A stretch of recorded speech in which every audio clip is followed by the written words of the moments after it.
Welcome to views kitchen friends. Views கிச்சனில் செய்ய போகிறது ராகி மால்ட். ராகி மால்ட் செய்கிறதுக்கு 1 கிலோ ராகியும் 1/2 கிலோ முழு உளுந்தம்பருப்பு, கருப்பு உளுந்தம்பருப்பு எடுத்து மிக்சியில் கொடுத்து மாவாக திரித்து எடுத்துக்கிறோம். ரெண்டையுமே பச்சையாகவே திரிச்சிக்கலாம். நீங்கள் வறுக்கலாம் தேவையில்லை, மிஷினில் தான் கொடுத்து அரைக்கணும். அப்படின்னா தான் மாவு நல்லா நைஸாக இருக்கும். வீட்டிலலாம் ரெடி பண்ண முடியாது. இன்றைக்கி 4 பேருக்கு ராகி மால்ட் செய்கிறதுக்கு குழம்பு கரண்டிக்கு 1 குழிக்கரண்டி மாவு எடுத்திருக்கேன். அதுவே போதுமானது. அப்படி எடுக்கிற 1 குழிக்கரண்டி மாவுக்கு 1/2 லிட்டர் தண்ணி சேர்த்துக்கணும். 1/2 லிட்டர் தண்ணி ஊற்றி அந்த மாவை அப்படியே விட்டுடுங்க 2 நிமிஷத்துக்கு. 2 நிமிஷம் கழித்து இந்த மாதிரி கரண்டிட்டு கலக்கினோனாலே ஈஸியாக கரைஞ்சி வந்துடும் அந்த மாவு. அதுக்கப்புறம் அடுப்பில் வச்சு கிண்டணும்.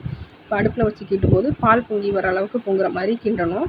அப்படின்னா தான் நல்லா உளுந்த மாவும் அந்த ராகி மாவும் வேகும். எப்படி இல்லாமல் அரையும் குறையுமா எடுத்து கிண்டி நீங்கள் குடிச்சிட்டிங்கன்னா வயிறு உபாதைகள் வந்துடும். கிண்டும் போது கரண்டி நீளமான கரண்டி யூஸ் பண்ணுங்கள், இல்லைனா கை ரொம்ப சூடாகும். அப்படி இல்லைனா ஒரு பாத்திரத்தில் தண்ணி வச்சுக்கிட்டு தண்ணியில் கையை முக்கி முக்கி கிண்டணும். ஏன்னா இது ரொம்ப அதிகமாக சூடாகும். 20 நிமிஷம் வரைக்கும் தொடர்ந்து கிண்டிக்கிட்டே இருந்தால் தான் கட்டி இல்லாமல் நமக்கு ராகி மால்ட்டு கிடைக்கும்.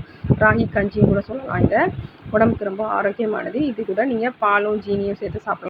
அப்படி இல்லைனா தயிர் ஊற்றி உப்பு போட்டும் குடிச்சிக்கலாம். நீங்கள் உங்கள் டேஸ்ட்டுக்கு தகுந்த மாதிரி குடிக்கலாம். அப்படி இல்லைனா வெறுமனை ஜீனி மட்டும் சேர்த்து இனிப்பு நாட்டு சர்க்கரையோ ஜீனியோ சேர்த்து பால் எதுவும் ஊற்றாமலும் குடிச்சிக்கலாம். உங்களுக்கு டேஸ்ட்டுக்கு தகுந்த மாதிரி இதை குடிச்சிக்கலாம். இப்போ பால் பொங்கி வர மாதிரி பொங்கி நல்லா கிண்டியாச்சு. இதில் நான் கொஞ்சம் எடுத்து தயிர் ஊற்றி குடிக்கிறதுக்காக தனியாக எடுத்து வச்சுக்கிறேன்.